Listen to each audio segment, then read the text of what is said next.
A couple of things. One of them was an aggravated assault. This began last night, Sunday night, and it was probably about 12:30, 12:40 a.m. We had a couple of officers, two officers that were riding in a patrol car together, but there was a call to a truck that had been parked in the 600 block of South Charlotte Avenue.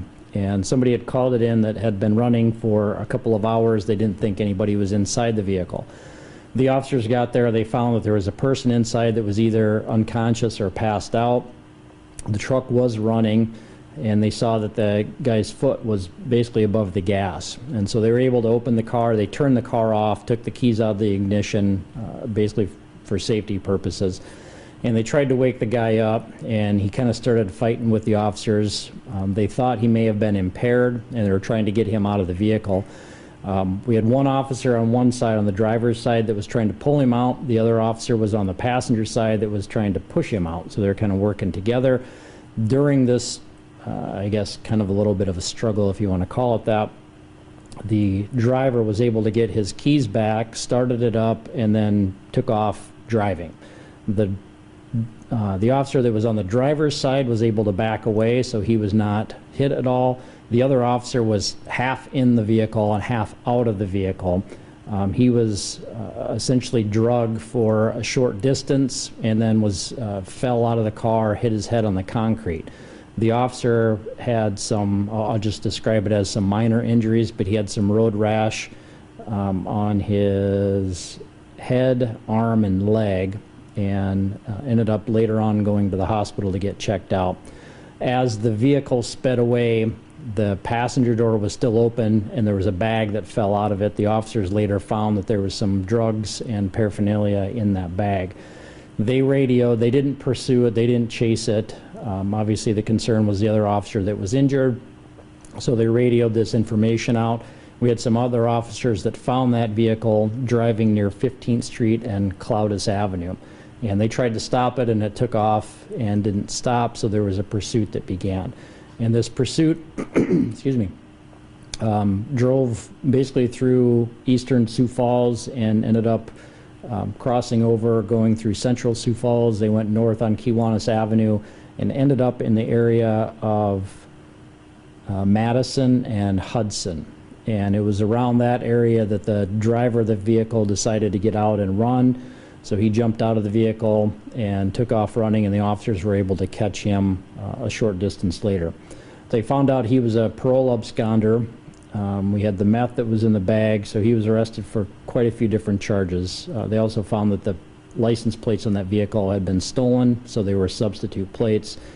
So he was arrested for fleeing police, a parole absconder, the controlled substance and paraphernalia, aggravated eluding, aggravated assault on law enforcement, no driver's license, resisting arrest, reckless driving, possession of stolen property, substitute license plates, distribution of controlled substance, and DWI first were all the charges.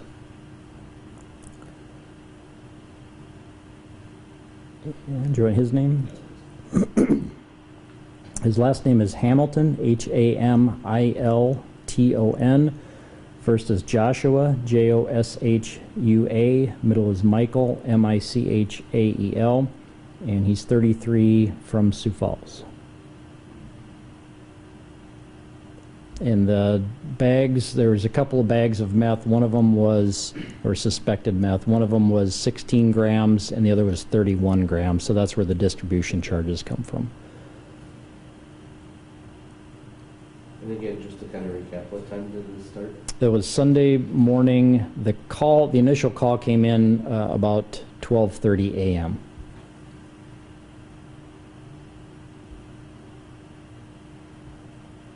Good on that. Okay, the other aggravated assaults, not a whole lot from there. We did have a guy that fired a gun into the ground.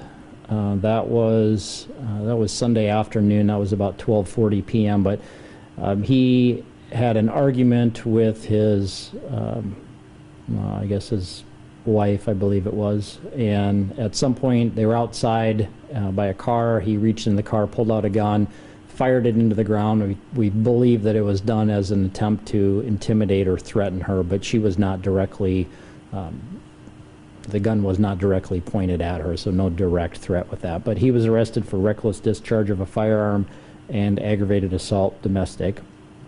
No injuries with that. That happened in the 300 block of South Sycamore Avenue. We had a guy that was stabbed in the leg several times, like 3 or 4 times we believe, but he didn't want to cooperate. We talked to somebody else that was inside the apartment where it happened, so we have some information about what happened, or at least the people that were present, but no arrest. The injuries he received are non-life-threatening. The other aggravated assaults are all domestics or threats, but nothing significant. The burglary, one of those I'll just kind of start wading into this. So we had a call yesterday, Sunday afternoon, of a burglary. Somebody found a person in the house, and what they ended up learning was the family had been at church and they left their vehicle unlocked. And our suspect entered their unlocked vehicle, took the garage door opener, went in the glove box and found the registration, so he found out where the people lived. Because they were at church, he knew that they were occupied. He went to their house and used the garage door opener, entered the house, and started stealing items from it. There's another family member that had not been with the group that was at church that arrived back home. That scared off the burglar, and he ran away.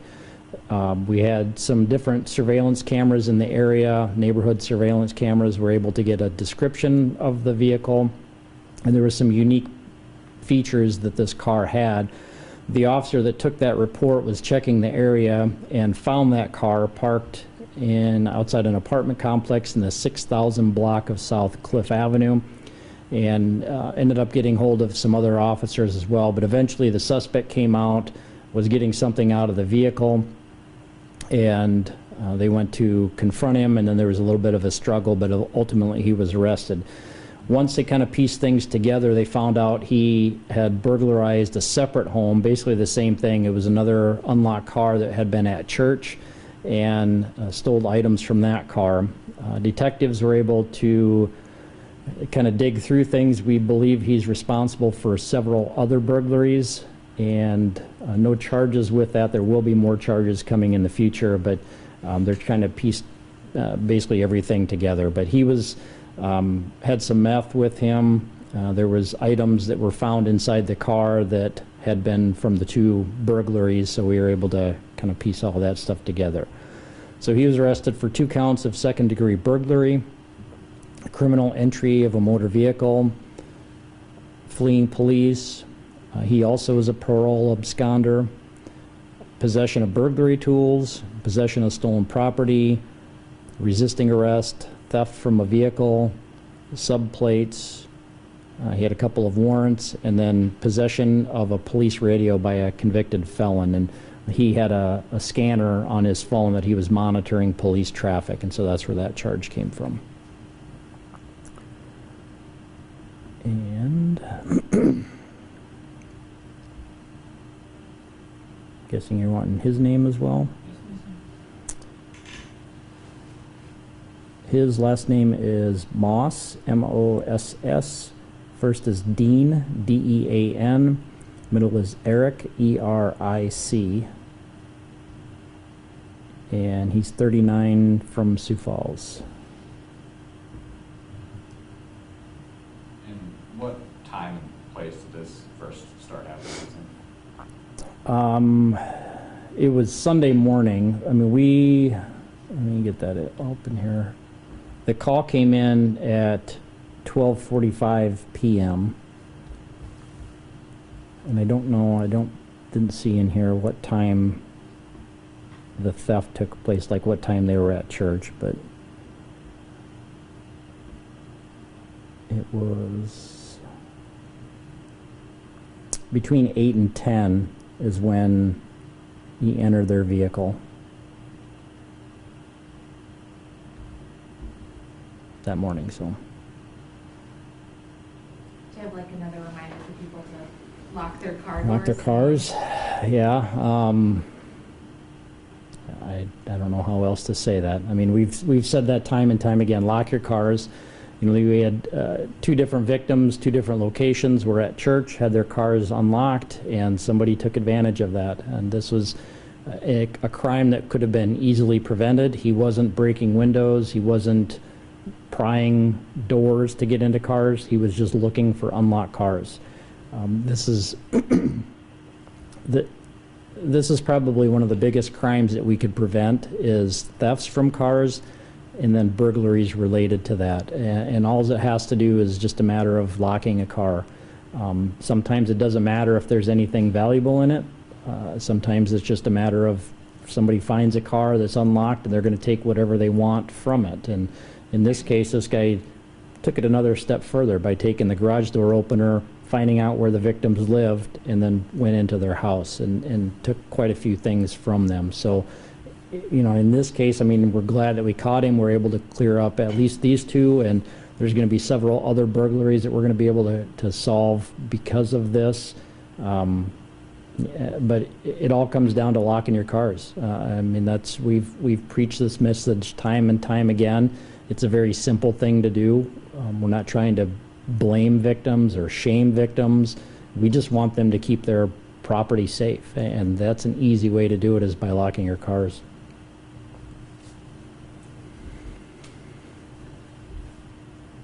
Okay, anything else on that one? Okay, the other burglaries are basically reports. We had a couple of homes, some storage units that were entered. The disorderlies are reports. A couple of those involve juveniles. Family offenses, kind of our normal stuff, but nothing big. A lot of protection order violations and domestics in there. Frauds I didn't have a chance to get to. Same thing with larcenies and narcotics. I didn't hear of anything big on those. The robberies, basically all 3 of those were people that were punched or hit and had items taken. One of them was at a convenience store where the suspect took some cigarettes. Another was at an apartment. The guy had some cash taken, and the last was a cell phone that was taken. No arrests on any of those. All of them were in different areas, so different suspects involved. Sex offenses are all reports. There was 1 sex offender that didn't change his address in there, but no arrests on any of them.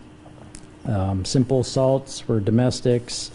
Nothing, excuse me, nothing suspicious with the unattended death. Vandalisms, I didn't get to those. Didn't hear of anything concentrated in one area.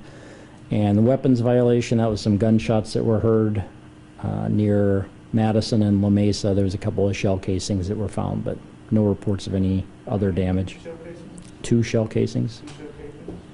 And what time and date? That was on Saturday. The call came in about 4:30 a.m.